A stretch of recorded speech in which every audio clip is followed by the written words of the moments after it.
आप बिहार के बड़े बिहार ही नहीं, अगर आप कहा जाए तो भारत में सिकंदर वक्त थे और लोग थे। उसके बाद अगर कोई मुस्लिम चेहरा जिसको राष्ट्रवादी माना जाता था, उसको बड़ी महत्वपूर्ण भूमिका पार्टी में दी गई थी। आप पर वाजपेयी जी के समय में मंत्री थे। अब ऐसा क्या हो गया कि शहनवाज हुसैन नाम तो बड़े हैं पर काम उनका खोया खोया दिखाई पड़ रहा है? पार्टी ने आपको हाशिए पे क्यों धकेल दिया है? देखिए, मैं हाशिए पे नहीं हूँ। अगर हाशिए पे होता तो पंकज जी के शो में नहीं आता। आप हाशिए वाले को थोड़ी बुलाते हैं। हाशिए पे तो बहुत लोग हैं। आप पूर्णिया में आए हैं, सीमांचल में आए हैं। ये सही है कि हमारा पूरा समाज ही हाशिए पे है।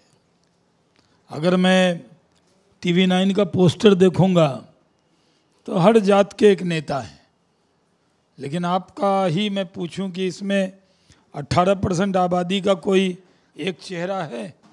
नहीं है, क्योंकि 4% के नेता हैं, 5% के नेता हैं। हर आदमी कहता है जातीय जनगणना के बाद मेरी इतनी आबादी है, और जात के नाम पर बनी हुई पार्टियां हैं।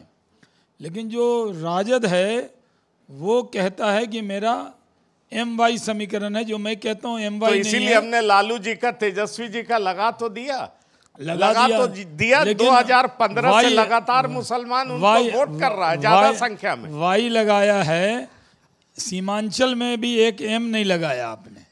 तो आप समझिए कि जब पूरा मुस्लिम समाज इन लोगों के वजह से, सो कॉल्ड सेकुलर पार्टियाँ, तथा कथित धर्मनिरपेक्ष पार्टियाँ, ये धर्मनिरपेक्षता के नाम पर सिर्फ मुसलमानों का शोषण कर रही हैं। कोई लीडरशिप नहीं उभर रहा। मैं तो अटल बिहारी वाजपेयी जी के कैबिनेट में रहा हूँ।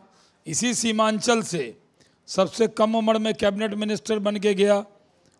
किशनगंज जीता, तस्लीमुद्दीन साहब को पराजित किया।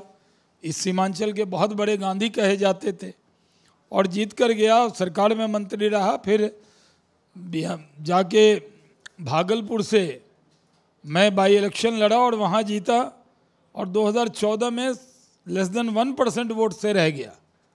तो उसके बाद से मैं तो 6 बार लोकसभा पार्टी ने दिया है, भारत सरकार का 6 विभाग का मंत्री बनाया। बाद में जब कश्मीर में आपकी हमारी मुलाकात हुई, जब कश्मीर का इंचार्ज बनाया, मैंने वहाँ कमल खिला। किशनगंज में पहली बार कमल खिला, लोकसभा जीती भारतीय जनता पार्टी। तो 75 साल में एक ही बार जीता एनडीए या बीजेपी, एक ही बार चुनाव जीता। हम जीत कर आए, उसके बाद से कभी हम जीते नहीं। इसीलिए तो सवाल है शहनवाज जी कि हाशिए पे नहीं। मुस्लिम कार्यकर्ता बन गया हूं। का सबसे बड़ा चेहरा जिसको माना जाता था कि शहनवाज हुसैन किशनगंज से जीते, जहां मुसलमान की आबादी 68% है, और उस शहनवाज हुसैन को बीजेपी ने गुम क्यों कर दिया? कहां खो गए? क्या एक मुस्लिम चेहरा गलत पार्टी में आ गया, इस बात का अफसोस होता है क्या? या बीजेपी में कौन आपका ऐसा विरोधी है जो आपको आगे आने नहीं देता? कश्मीर में आप सफल रहे, पार्टी की जीत हुई, इंडस्ट्री मिनिस्टर बने आप बिहार में, बेगूसराय में कैंपा लगा, पेप्सी आया, मुजफ्फरपुर में इंडस्ट्री लगा, अब पूर्णिया में आया। लेकिन फिर क्या हो गया कि शहनवाज हुसैन गुम से हो गए? वजह क्या है? देखिए, मैं बीजेपी का कार्यकर्ता हूँ। हमारे एक नेता हैं, और ये तो बीजेपी का फैशन है कि हर बड़ा नेता कहता है मैं कार्यकर्ता। नहीं, मैं कार्यकर्ता हूँ। मैं कहीं नेता कार्यकर्ता तो नहीं बना दिया गया बीजेपी? हाँ, मैं कार्यकर्ता बना दिया गया, क्योंकि मैं शुरू से जीता, सीधे भारत सरकार मंत्री, फिर पार्टी के पार्लियामेंट्री बोर्ड जो सेंट्रल इलेक्शन कमेटी, उसमें आप जानते हैं बिहार से कोई नहीं था। मैं 18 साल उसमें रहा। जो टिकट का निर्णय करती उस कमेटी का मेंबर होना, अटल जी, अडवाणी जी, जोशी जी, जसवंत सिंह, सुषमा जी, प्रमोद महाजन, अनंत कुमार, इनके साथ मैं उसमें बैठ के निर्णय करने में रहा।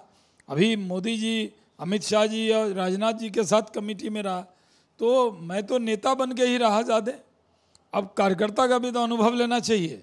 तो पार्टी अब मुझे कार्यकर्ता का अनुभव दे रही, मैं कार्यकर्ता की तरह काम कर रहा हूँ। अटल जी की समाधि पर पुष्प अर्पित करके 16 तारीख को, 17 तारीख से मैं बिहार में हूँ। 32 जिले का दौरा कर चुका हूँ। राहुल गांधी चलते हैं तो आप लोग तो भाई परिवारवाद के हैं, तो उसकी खूब चर्चा होती है। जबकि मैं राहुल गांधी से 18 महीने 7 दिन बड़ा हूँ, उनसे पहले पार्लियामेंट पहुँचा हूँ। उनको कैबिनेट रैंक अभी मिला है, वो भी रैंक मिला है। मैं कैबिनेट मंत्री रह चुका हूँ। और सबसे कम उम्र के कैबिनेट मिनिस्टर का रिकॉर्ड भी मेरे नाम है। तो युवा नेता के नाम पर आप लोग नए नए लोग पकड़ लेते हैं। आप भी तो कम इग्नोर नहीं कर रहे। मैं तो ये कह रहा हूं, आपको देख के कौन कहेगा कि आप युवा नहीं हैं? आप बचपन में मंत्री बन गए और युवा में कार्यकर्ता बन गए। आखिरकार मंत्री से कार्यकर्ता बनाया कौन बीजेपी में? मेरी पार्टी जो ने चेहरा और सरकार चली गई। फिर मुझे 3 ही साल के लिए एमएलसी का टर्म मिला। एमएलसी का भी टर्म मैं रिपीट नहीं किया, तो मैंने वो मकान खाली कर दिया और फिर कार्यकर्ता बन गया। तो कार्यकर्ता का जो पद है वो कोई नहीं ले सकता आपसे, ये परमानेंट पद है। तो अब मैंने सोचा है कि मैं कार्यकर्ता बन के भारतीय जनता पार्टी में काम करूंगा। बहुत नेता बन के काम कर लिया।